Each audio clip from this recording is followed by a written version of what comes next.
So, hello everyone. Good evening to you. Welcome to the Hebrew Seminary's Summer Spirituality Series, Finding Inspiration from Wisdom of Jewish Spiritual Masters. We've been reflecting on questions we face these days, and as you know, there are many. And our esteemed Hebrew Seminary faculty and alumni have been providing an opportunity to weave age-old wisdom into our lives today. Since our founding in 1992 in Skokie, Illinois, Hebrew Seminary has been an inclusive and egalitarian community, teaching our students to become rabbis and Jewish educators to serve all Jewish communities, including the deaf community. We offer a scholarly education that empowers students to become leaders and spiritual guides, as well as providing learning opportunities for all communities. And here we are. We want to give a special hello to our extraordinary founder and president, Rabbi Dr. Douglas Goldhammer, who always inspires us with his wisdom and his incredible generosity of spirit. For those of you familiar with the seminary, we thank you for being here and being part of our community. For those of you who are new to the Hebrew Seminary, we're thrilled you're here. And while these extraordinary times are causing great havoc in our lives in so many ways, we are grateful to have the opportunity to reach an audience beyond the walls of the seminary in Skokie. I'm Nancy Rothstein, a member of the board of Hebrew Seminary, and I'll be moderating the fourth of our series this evening. Zakhor, what does our Jewish tradition have to say about remembering? And what will we need to remember from these times? With Rabbi Laurence Edwards. But before I introduce our speaker, a few Zoom guidelines to enrich your experience this evening. First of all, the chat function at the bottom of your screen is open for your comments, but please put any questions you have, which we'll address later, in the Q&A feature, also at the bottom of your screen. And to ensure that you can hear Rabbi Edwards, please note that your mics are muted. And I also want to introduce our ASL interpreter, Kathy Silvern, who will be signing this evening. Thank you so much, Kathy. And for those of you following Kathy, please use the gallery view rather than the speaker view, which you can find in the upper right-hand corner of your screen. And in addition, you may choose to what's called pin Kathy to enlarge her video by clicking on the three dots on the top right-hand corner of her image and select Pin Video. And note that you can do this on the speaker's video as well. And now, an introduction to our wonderful speaker.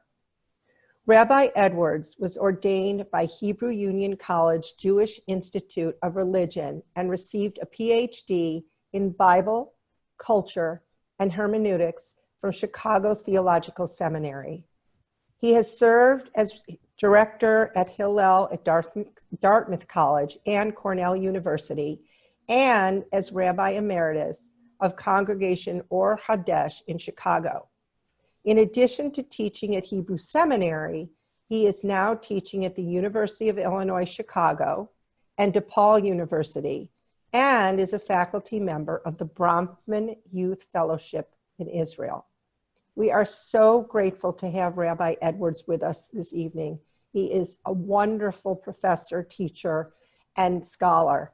And as much as we may want to forget some aspects of these extraordinary times through which we're living, Rabbi Edwards will give us compelling perspective on what Jewish texts, both ancient and modern, teach us about remembering, giving perspective on the experiences that create our memories. Rabbi Edwards. Oh, thank you, Nancy, and thank you to everyone at the seminary for arranging this series. I've enjoyed it, I've learned from it, and I'm pleased to put my bit in, and I thank those of you who are tuning in. I thank you for preferring me to Mike Pence this evening, and Zakhor, this Hebrew word, which is the imperative form of the verb remember. It's something that is commanded by the Torah. There are According to our tradition, there are 6 places in the Torah where remembrance is actually commanded. It's a mitzvah to remember certain things. But as we know, memories can be shaped by many things, not just what happened, but how it was experienced and who it is that is remembering. And when it is that, from what vantage point are we looking back to recall something, either in the recent past or the distant past. In the case of Jewish tradition, most of our holidays are about remembering creation, remembering the Exodus, remembering the giving of the Torah, the destruction of the temple, the oil that lasted for 8 days. So when I ask what will we remember from these times, or what must we remember, that was a title I thought of some weeks ago. And the truth is, I really don't have an answer yet. Probably none of us have an answer yet. In a time of crisis, or just in a time of transition, and we're certainly in one or the other of those right now, we obviously don't know yet what comes next.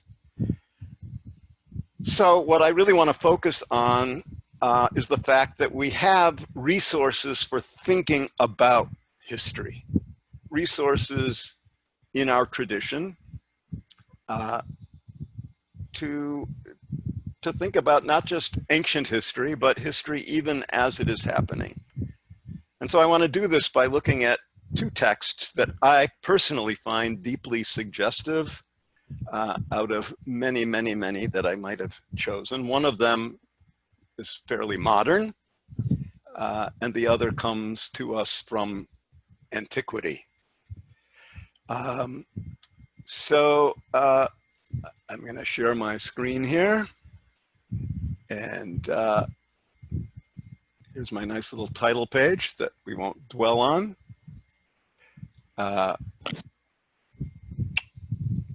But I want to talk a little bit first about Walter Benjamin, a philosopher, a literary critic, a translator, a passionate intellectual. Was born in Berlin in 1892 in a pretty well-to-do, upper middle class, bourgeois Jewish family.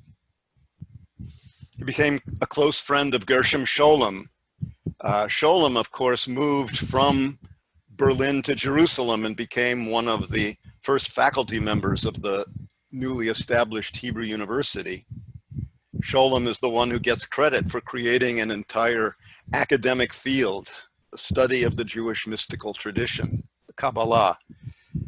And Benjamin was interested in the Kabbalah, interested in what Scholem could teach him about that. He was interested in messianic thought, though we don't usually think of him as among the major modern Jewish religious thinkers, but I do increasingly. I've been interested in him for a long time. Gershom Scholem encouraged his friend Walter to consider Aliyah, to come be in Jerusalem and to teach at the Hebrew University. He even engineered the offer of a position, but Benjamin was too tied to European culture. The last years of his life were spent in Paris, where he was arrested for a time by the Gestapo and the Vichy fascists, fled to the south of France, and finally in September of 1940, exactly 80 years ago now, he was in Marseille, hoping to escape. And in September of 1940, late September, he made the trek with a small group of refugees across the Pyrenees Mountains to the Spanish border, hoping to make it to New York. So here's one classic photo of him at the top of my page here, and the dates give it away. 1940 is when he died, apparently by suicide. He He was not an old man. He was in his late 40s, but he was not in great health, and the trek over the Pyrenees was difficult. He had brought along some morphine in case he thought he wasn't going to make it. And according to accounts of the trip, he was carrying with him a heavy briefcase that he said contained a very important written work, more important than his own life. And he wasn't going to let go of that. But he died that night, a suicide, in Portbou, Spain, this tiny town just at the Spanish border, when this group of refugees was told that rules had come down that they couldn't enter from France if they didn't have French exit papers. Anyway, it was a whole thing. Benjamin, convinced that he was going to be sent back, took his own life, and the papers he was carrying were never found. But among his last writings were these amazing fragments that are known as the theses on the philosophy of history. And perhaps the one that's become the most famous, in certain circles anyway, is this one that's number 9 in the series. Back in 1920 or 21, Benjamin had purchased this painting by Paul Klee, the Swiss artist. Klee did a series of what he called new angels, Angelus Novus. This was the one that Benjamin had purchased. He had it in his possession for a while. Then he handed it over actually to Gershom Scholem for safekeeping. Scholem took it with him to Jerusalem, and this painting now is in the collection of the Israel Museum there in Jerusalem, and you can sometimes see it on display. It's not up all the time. But you can also buy postcards and refrigerator magnets. It's become a kind of an iconic image for I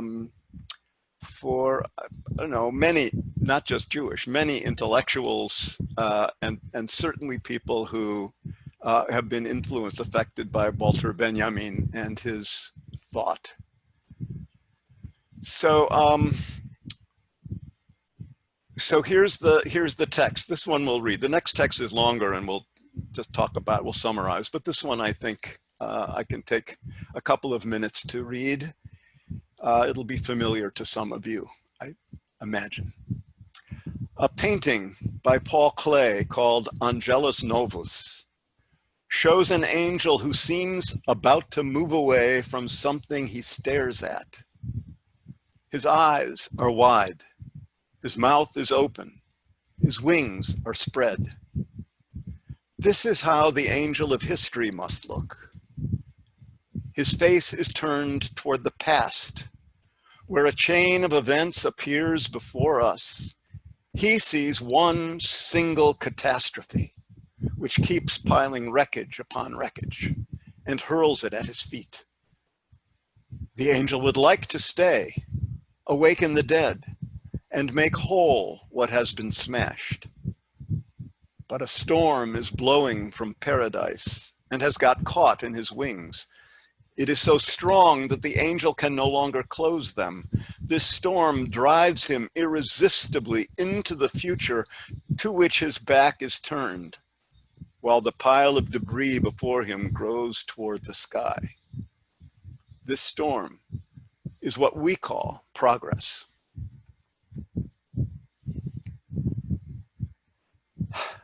I always have to take a breath after I read that. And it does call to mind also, I have to say personally, a trip that my wife Susan and I took to Spain some years ago. And from Barcelona, we drove with friends up the Costa Brava all the way up to Portbou in this very, very northeasternmost corner of Spain, right at the French border by the Pyrenees. And there in this tiny Catholic cemetery is a memorial, which you can see here, a stone with a plaque. Nobody knows exactly where he's buried, but it's presumed that Benjamin is buried there in that little cemetery in Portbou. And there is this memorial plaque. And there we stood with strong winds blowing in that corner of the Mediterranean. There are very strong winds often. They're called tramontane winds. And with the winds blowing, we were holding tight to our sheets of paper and reading out loud this passage.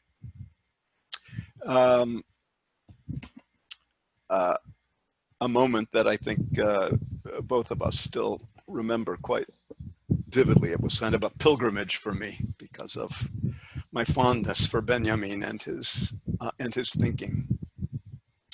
So what do we make of this? Let me. You've had a chance to look at it. Let me take it down now for a minute so we can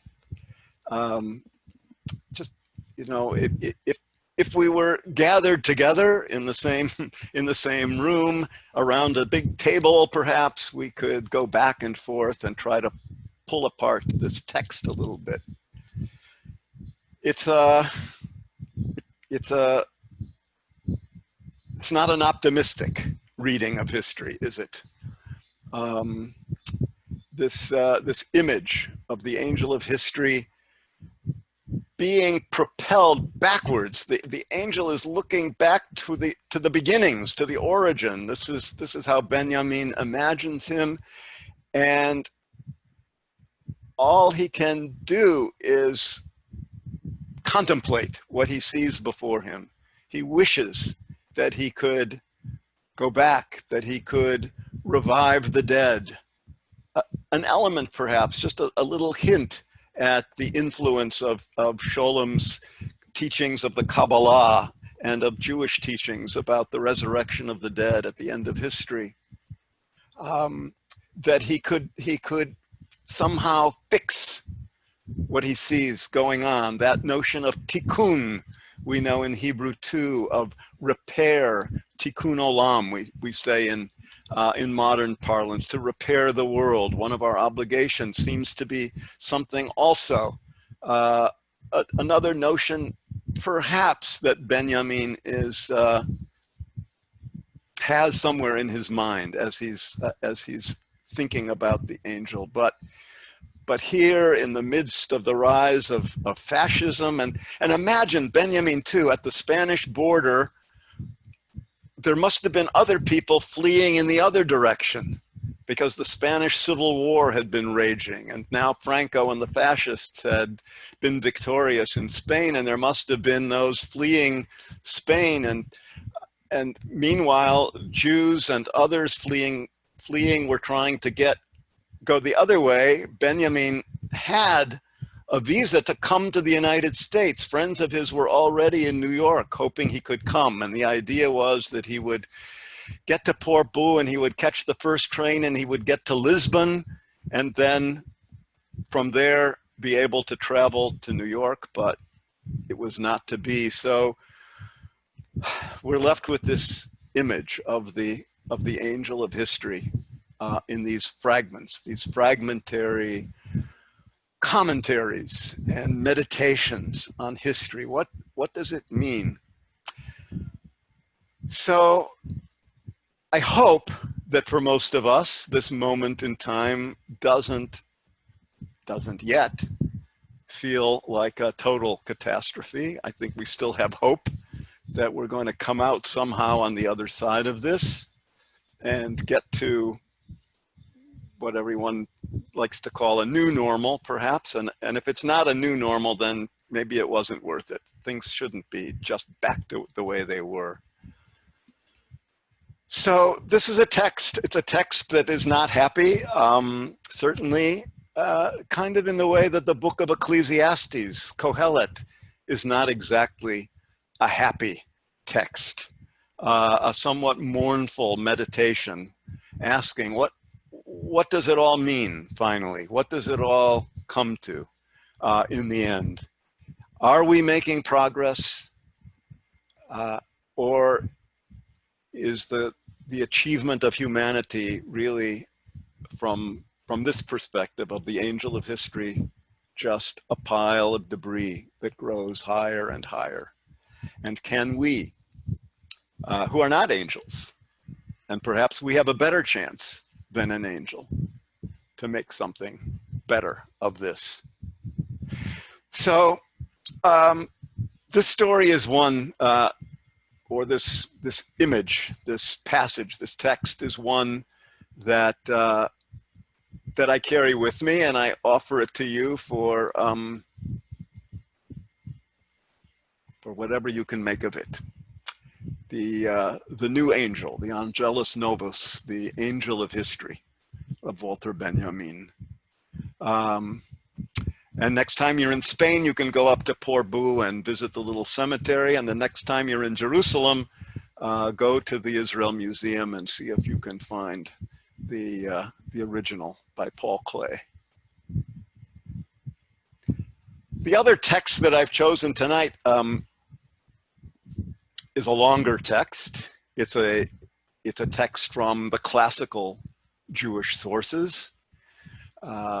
It appears in several different versions.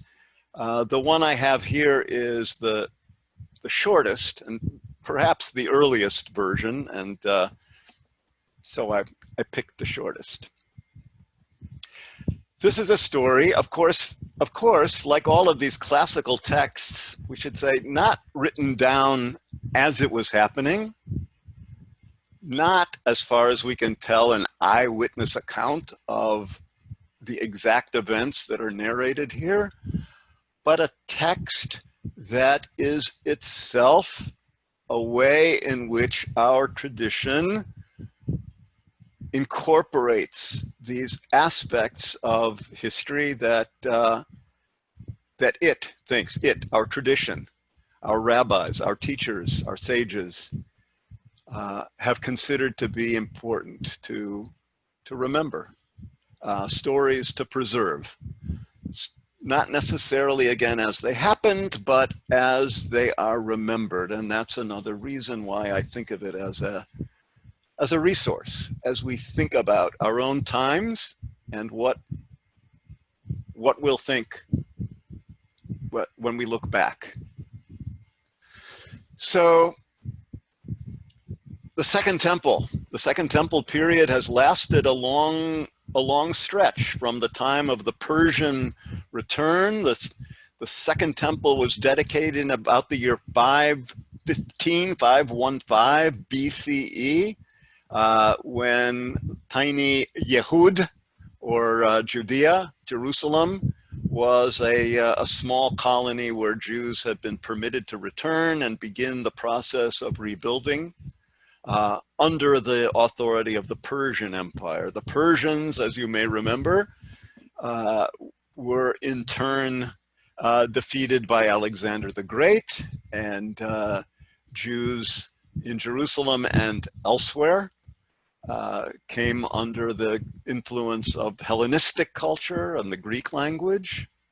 And then, of course, and it's during that period, during the Greek period, that we have the Maccabees and the beginnings of Hanukkah. And of course, I referred at the beginning to remembering the eight days that the oil lasted, but that, of course, is also a retelling of the story. And so our stories do get shaped, molded.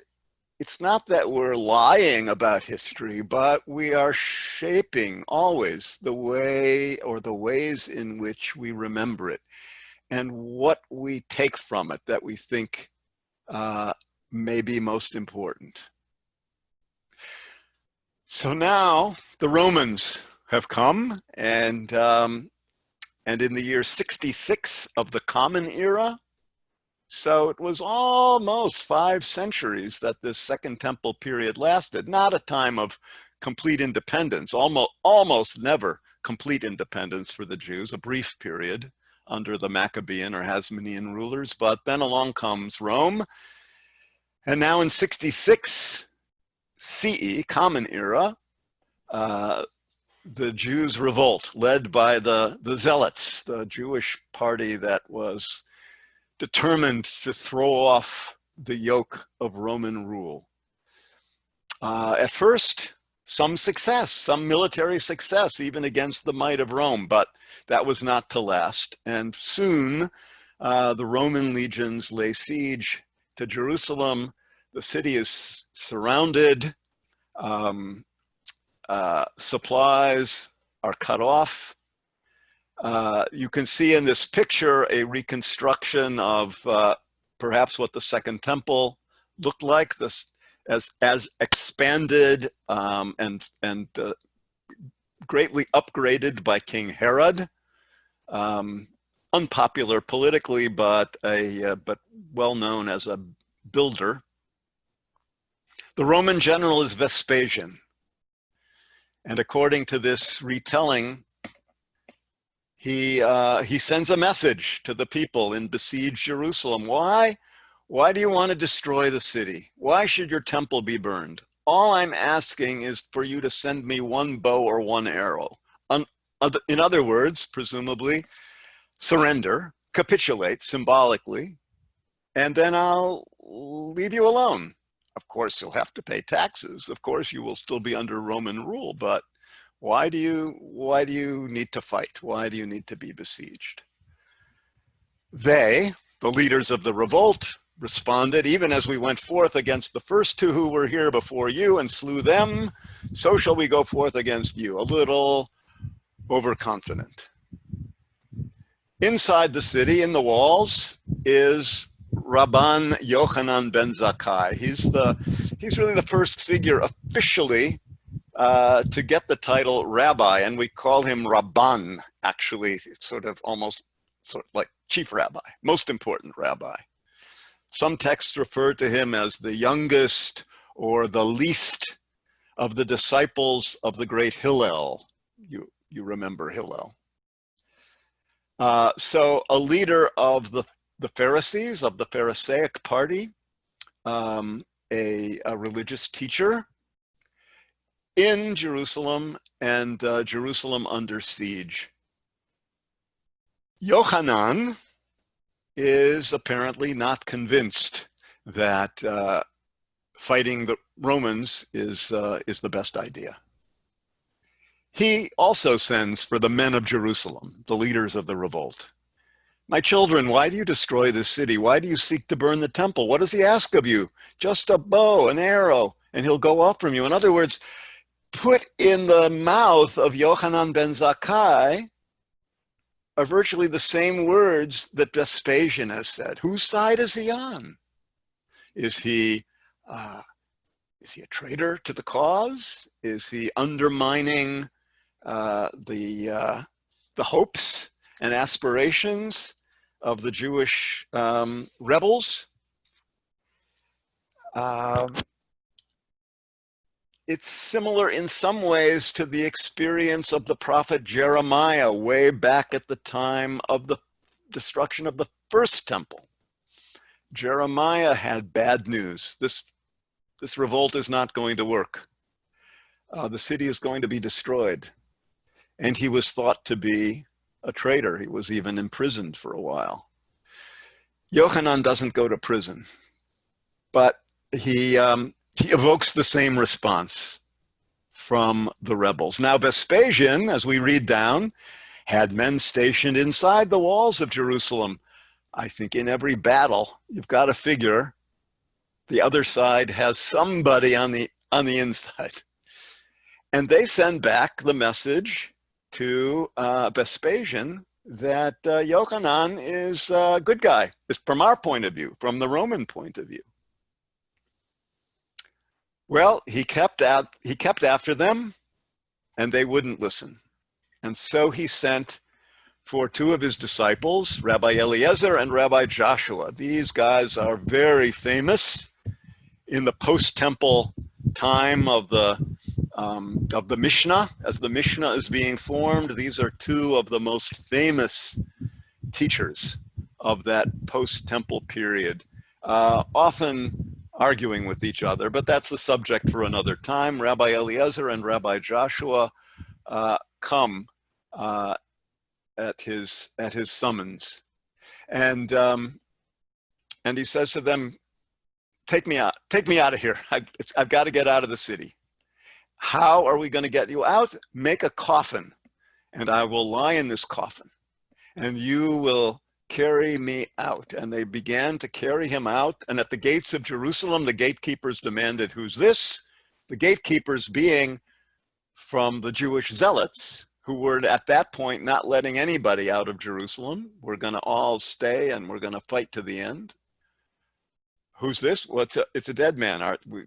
Don't you know we can't keep a dead person overnight in Jerusalem? All burials have to take place outside the walls. Okay, take him out. So they took him out, but they keep going until they reach the camp of the Roman general Vespasian. They open the coffin, and Rabban Yochanan stands before Vespasian. Are you Yochanan ben Zakkai? I've heard a lot about you, and I offer you, you know what? Tell me, what can I give you? Almost reminds you perhaps of King Ahasuerus saying to Queen Esther, even to half my kingdom. Well, no, Vespasian is not offering that. What can I give you? All I want is Jamnia or Yavne. Jabna, you see it's written in different ways. Yavne, a town over towards the coast where already there were probably teachers gathering. There in Yavne, Jamnia, I might go and teach my disciples and establish a prayer house and perform the commandments. And Vespasian says, go. They make a deal. So this is very shorthand for the deal that is struck between Yochanan ben Zakkai and the Roman general Vespasian.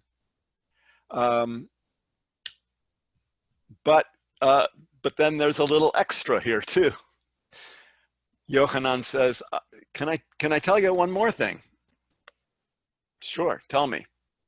You are about to be appointed king, you Vespasian. How do you know this?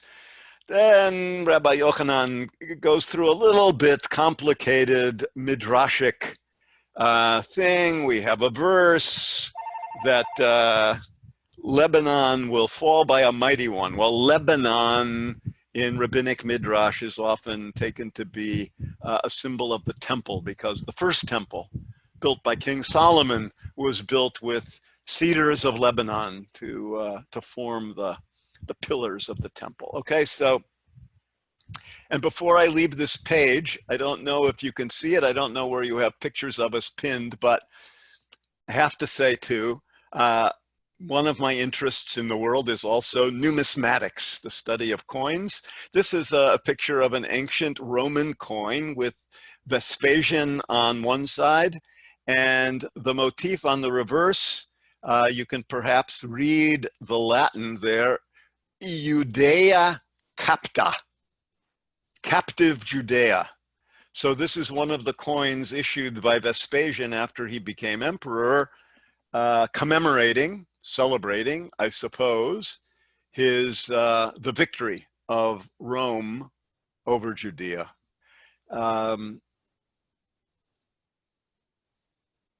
Let's go on here. So no sooner has Yochanan given this this prophecy, really, he's acting kind of as a prophet to Vespasian, then messengers come from Rome saying, the emperor has died. That was Nero. Nero was the emperor under whom the revolt broke out. And you, Vespasian, have been elected by the Senate to succeed him as king, as emperor. Then the story sort of rushes to its end. This version of the story, as I said, there are some longer versions, sort of rushes to its end. Now at this point, a catapult is brought, a swine's head. This is the secret weapon. If you can catapult a pig's head to the vicinity of the sacrificial altar in the temple, that should do it. And it's at that point that Jerusalem fell. Meanwhile, and here we get this glimpse of Yochanan in both, in a sense, I think sort of from both sides. He sat waiting, trembling, and a reference back to a scene in the first book of Samuel in the Bible. When Yochanan heard that Jerusalem was destroyed and the temple up in flames, he tore his clothing, the traditional sign of mourning. His disciples tore their clothing and they wept, crying aloud, mourning. So what happens in this story? Again, I would love it in the world to come, on the other side of this crisis. Wonderful that we can be together this way, but more wonderful if we could be together and take the story apart piece by piece and offer different points of view. And if you have some ideas about it, your own interpretations of this or the earlier text, I hope you're putting them into the chat or the Q&A, wherever it is that Nancy told you to put them, and maybe some of them, we can wrestle with together in a few minutes. So I'll just make a few more comments about this, and well, first maybe about these pictures that I've chosen since I bothered to make these slides. Obviously here an artist's rendition of the temple in flames. Over here is Rembrandt's rendition of the prophet Jeremiah. I referred to him earlier from the time of the first temple. Jeremiah, also traditionally considered the author of Lamentations, the laments over the destruction of Jerusalem. So if history turns in a deeply negative direction, it's not only a question perhaps of remembering of how we tell the story, but lament may also be a resource that we have in our stockpile, in our quiver of texts and resources from tradition to carry with us and to draw on in times that like this one feel something is shifting, something is changing. The world that we've known is perhaps no longer going to be the world that we know, and we're going to have to get used to some different reality. Jeremiah lamented, though he also promised the people that though they would go into exile, God would also bring them back. So there were words of comfort along with the words of rebuke and of dire prediction. Walter Benjamin, you recall, didn't really, in that passage at least, didn't give us words of comfort. But even he apparently thought it was worth writing these words down in the hope that we and others who would come after would read them, would think about them, would wrestle with them. Jacob Neusner, among others, has certainly written about this period after catastrophe. I think it was our teacher, Daniel Weisrob, who in his very first session in this series mentioned the intriguing idea that so often the Jewish response to catastrophe is write a book. Isn't that what Daniel said? If you're listening, Daniel, you can chime in on the chat and tell me if I'm remembering correctly. But the first exile to Babylon, when Ezra came back to Jerusalem, he brought with him the Torah. After the destruction of Jerusalem and the Second Temple, the rabbis gathered in Yavne and eventually in other places too, and over the next century and a bit, next 130 years, produced the Mishnah. And so a bookshelf also I picture too, because what this story represents I think to most rabbinic readers of it, this story of Yochanan ben Zakkai and the deal that he makes with Vespasian is that it marks the great transition through this catastrophe, which must be mourned and must be absorbed somehow into our historical memory, but also a kind of resurrection, we might say, and the transition from temple as the central place of worship to the synagogue. Synagogues already existed at that time, but now synagogues increasingly become synagogues which were originally probably a diaspora institution. This is the transition, this year of 70 CE, of transition from temple to synagogue, from the priests who officiated at the altar in the temple to rabbis who, not overnight, but gradually established themselves as the authoritative teachers of the newly emerging Jewish tradition. And the transition from sacrifice as the central ritual of worship to prayer and study, the Judaism that we know and that some of us practice or try to practice, of not sacrifice, but prayer and the study of our sacred texts. And as Daniel went on to point out, that the Talmud itself was probably completed and redacted in another time of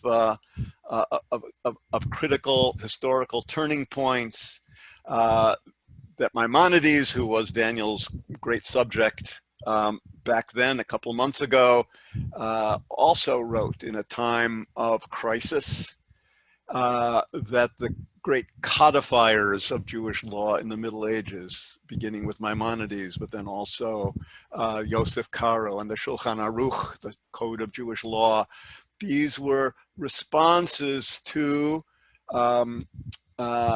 critical moments in Jewish history. And certainly Yosef Karo, if we think of him in the 16th century in Safed, among his fellow Kabbalists, but also a halachic scholar, in the wake of the expulsion from Spain, another huge traumatic turning point in Jewish history, responding creatively with writing, with study, with plunging deeply and in different ways into the tradition and building the resources that we take with us. So that image of Yochanan ben Zakkai being smuggled out in the coffin, we'll come back now, is also an image of resurrection, isn't it? I mean, he pretends to be dead. They take him out, and lo and behold, he rises up from the coffin and stands before the future emperor of Rome, and he makes a deal to continue the teaching and the study of Torah, and manages this transition, not knowing. How could he know exactly what Judaism would look like, or even whether it would continue? Of course, at the same time, there was another form of Judaism that becomes Christianity. So that's another subject for another time. That very complicated first century, when so many things were happening, but out of catastrophe, in the case of Rabban Yochanan, emerges a resurrected Jewish tradition. New, one that if Moses showed up, probably he would not recognize immediately, but we still nevertheless consider him our great teacher. So Benjamin's vision of a pile of debris growing higher and higher, well, that is humbling, certainly, when we when we're too proud about our human achievements. And sometimes, certainly, it does seem that way. What a mess we've made of everything. And yet, our tradition also provides us with these resources. So my sense of Zakhor in this moment then is not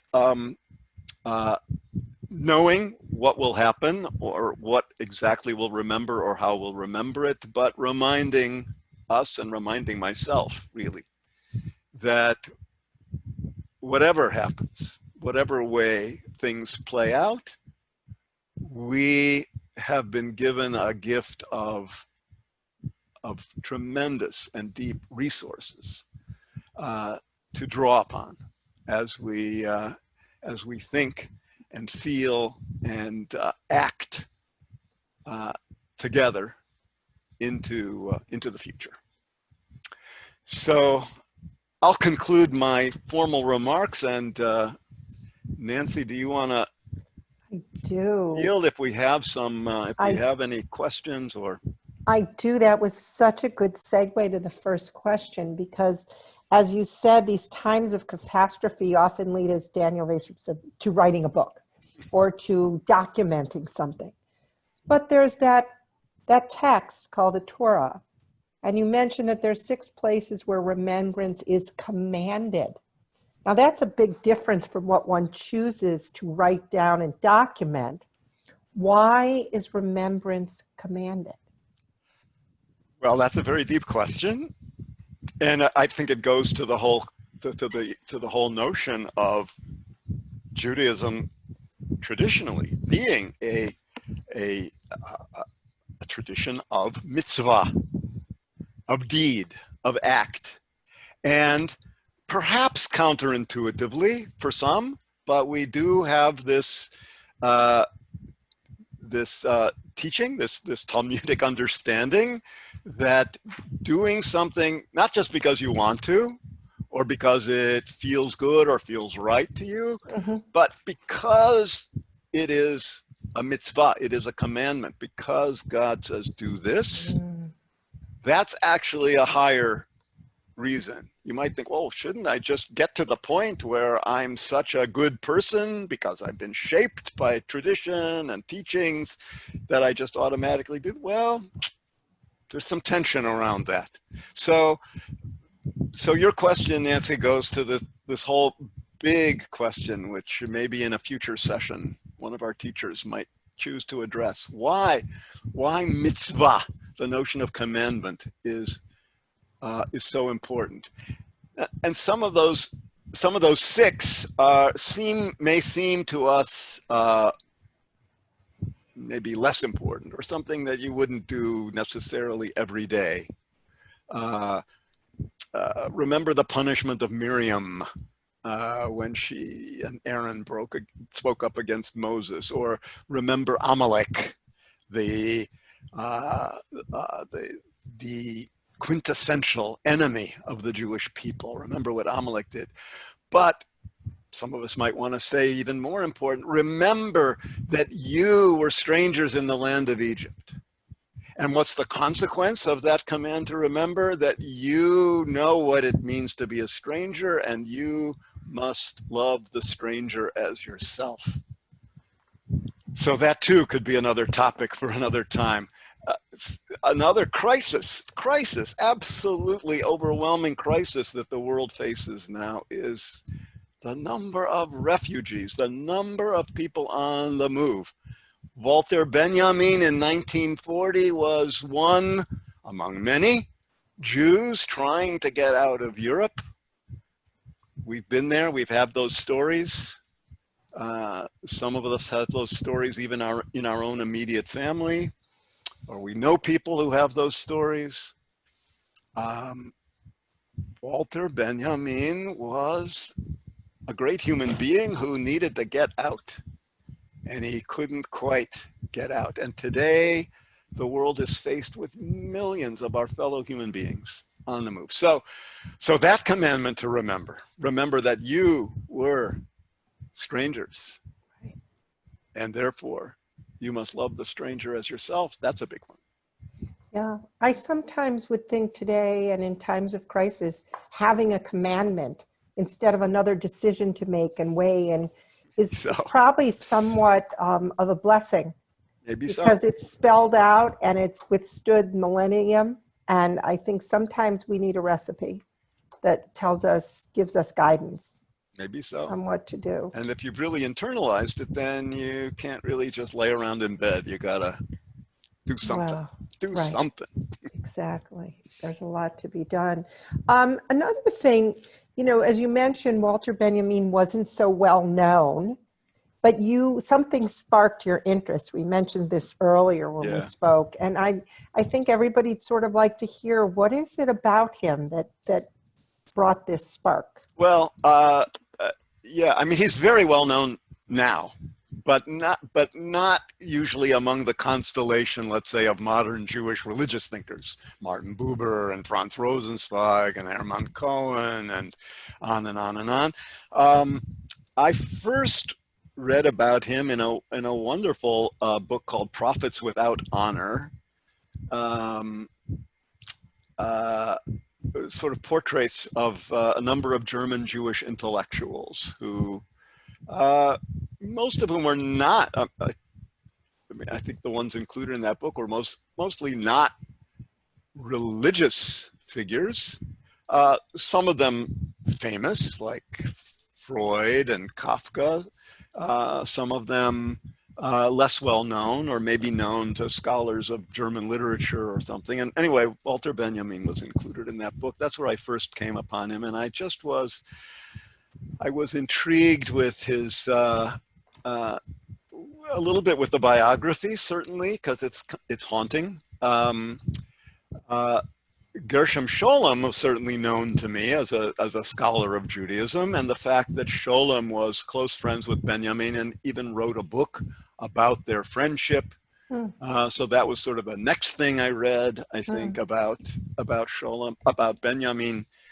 So anyway, I just became more and more interested, and so anybody who wants to pursue him at all, if you want to read some of his best-known writings, there's in paperback, Schocken paperback, the volume called Illuminations, includes those fragments that I was referring to and from which we read the ninth thesis, the theses on the philosophy of history, and some very interesting other essays. He's just, to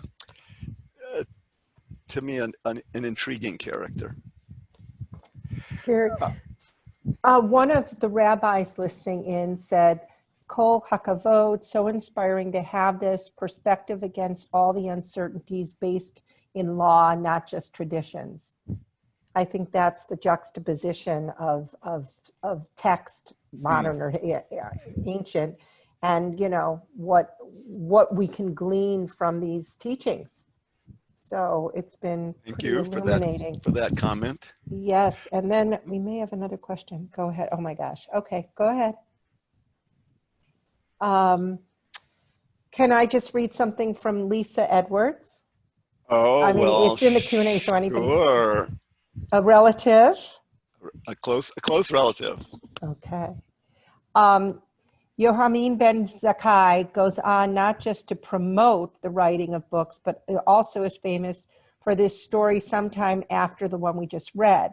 The story is told that he and Rabbi Yoshua were walking by the ruins of the temple. Rabbi Yoshua said, "Woe to us that the place where the atonement for the sins of Israel was made has been destroyed." But Rabbi Yohanan ben Zakkai replied, "Do you not know that we have a means of making atonement that is good as this?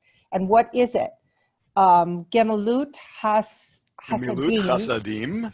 Acts of loving kindness, as it is said, quote, for I desire hesed, loving kindness, and not sacrifice, from Hosea 6:6, Avot de Rabbi Natan 4-21.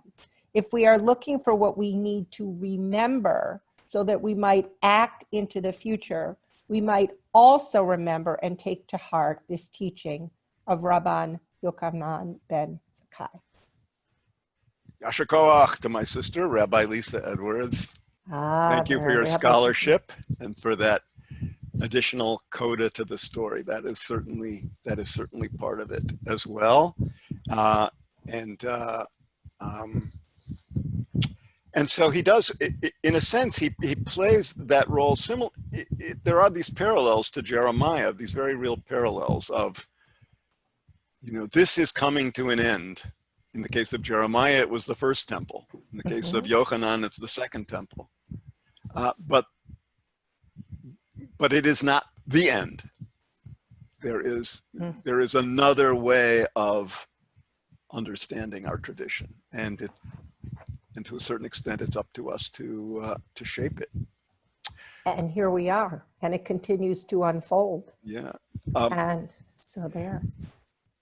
Yeah. One other parting thought people can think about. I don't know if I should bring this up because there isn't really time to talk about it at length, but it did also strike me that I think for many Jews today, Jews who have visited Israel, let's say, almost certainly have visited Masada, this fortress, this palace, really, I mean, this mountain jutting up over the Dead Sea, where the story, I mean, certainly if you went to Masada, your guide told you the story of those zealots who fled Jerusalem at the time of its destruction and held out for 3 more years against the Romans, but ultimately the Romans were about to capture it, and they all committed suicide rather than be taken prisoner and become slaves. So Masada, the story of Masada is told today, often, especially in Israel, often told as a story of great heroism. And we could hold that up in contrast, in a way, to the story of Yochanan ben Zakkai, which is the rabbinic response to the catastrophe, to continue teaching Torah. The story of Masada and the mass suicide is recorded by Josephus in his history of the war against Rome, but it is not recorded anywhere in rabbinic literature. The Talmud does not tell the story of Masada, but today in Israel, it is told as a story of great heroism. And as I said, maybe better known to many Jews than the story of Rabbi Yochanan. So the response to catastrophe and to historical shifts may also change. What resources get drawn on? As a rabbi, my preference is for the Yochanan story. I've been to Masada. I'm not that impressed with mass suicide, although I certainly have to admire their courage and their heroism, yes, but I'm with Yochanan. But the story of Masada inspires many people, and it is interesting to me that it is probably better known to many. It's also physically someplace people can go. Right, you can't really go to the temple. You can just stand below at the western wall and sort of look up at where the temple once was. Yeah. Right. Yeah, people need that. True. Thank you so much. We could go on and on. Yes. I just want to make a few remarks to thank everybody for being here, and certainly to thank you. So on behalf of Hebrew Seminary, we want to thank you all for joining us this evening for the 4th of our Summer Spirituality Series events. Thank you, Rabbi Edwards, for sharing your insights and wisdom. You've given each of us insights into the essence of Zakhor about remembering. We may not know what comes next, but we can be discerning about how our memories inform our lives going forward. So thank you for illuminating these ideas for us and this ancient and modern text. And Kathy, we're so grateful to you for your beautiful signing. Yes, I wish thank you. It is quite beautiful. And for those who are hard of hearing or deaf, thank you so much for being there for them and for all of us. Please do note, we had a question about it. All of these sessions are recorded. So if you want to review this, you'll see the slides, you'll see all of it, and it will be available to you. And so to our listeners, after this 4th of our series, we hope you have found inspiration from the wisdom of our Jewish spiritual masters. We certainly need illuminations, and we need hope, and we need faith. And It's been so exquisitely presented by our alum and our faculty, and we thank them. Each of them has brought our rich Judaic legacy to life, to our lives, and help us navigate these extraordinary times. Yet I have to say, isn't it amazing that our heritage gives us insights and tools that served us millennia ago and can still serve us today, and that our esteemed faculty and alum have been able to tell us how we might do that. I do want to mention we plan to have future events to follow this series, so please watch for upcoming notifications and share them with your family, your friends, and your communities. The Hebrew Seminary is truly on a quest to raise awareness about the school and its wealth of offerings, not only to our rabbinic students, but to the community at large. And if you haven't already, please visit HebrewSeminary.org to see course offerings and all kinds of things to enrich your lives and those you know and love and care about. We also welcome your support of the seminary so that it can help us with our important work educating rabbis as Jewish leaders, spiritual guides, and serving the deaf community and other communities. And we wish you all good health and peace as we continue to embark upon these unprecedented times. We know not what will come, so we know not what we will remember, but it is so important to have hope and faith and to look to the richness of our tradition so that we and our legacy, so that we can find paths to navigate all of this. And we look forward to seeing you again soon. Thank you. God bless you. Be well. Thank you. Good night. Good night.